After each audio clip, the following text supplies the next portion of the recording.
Republican Senator Ted Cruz is still in damage control mode, even though he is actually trying to move on, which is, by the way, a form of damage control, trying to redirect the public to a new subject. You see it on his Twitter feed. He's trying to call out Democrats for things, the HHS appointee, like, it's a trial lawyer. What do they know? Okay, people are still dragging you about Cancun, though, in the replies to your tweets.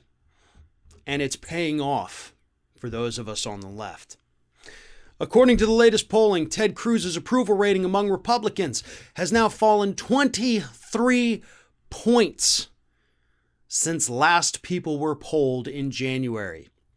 So in 1 month, and again, this poll was actually taken after the Cancun fiasco for Ted, dropped 23 points to 53% approval rating among Republicans. So yes, he still has a positive approval rating among Republican voters.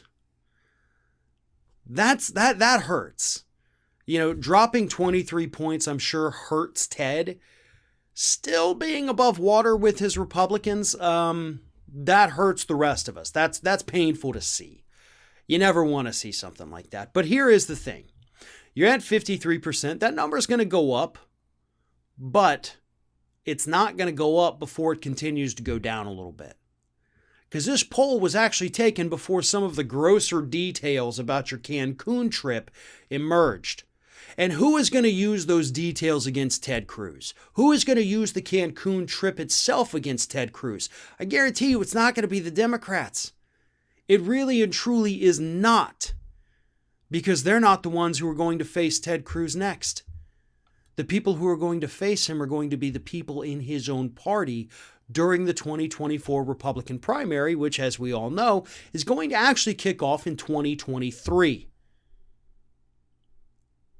Around that summer and fall of 2023 is when the debates start. So you got 2 years. 2 years to run some pretty good damage control. 2 years for the voters in Texas and all over the country to forget about what you did. And then your Republican opponents, Josh Hawley, most likely, Nikki Haley, Tom Cotton, they're going to start with the ads, buddy. They're going to start with that picture of you in the airport with your Texas mask on and your suitcase and you're looking sad. Maybe the picture of you at the little airport bar eating your ramen. Whatever it is, they're going to use that and they're going to destroy you.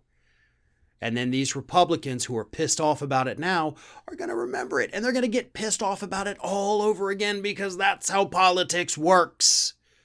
That's what people do. So things aren't over for Ted. Even when things are over with this issue, they're still not actually over because he's going to have to live through it all over again in his next campaign. Whether it's running for president or running for Senate again, people are going to talk about the fact that when the state needed him, Ted ran away. And he will never be able to live that down.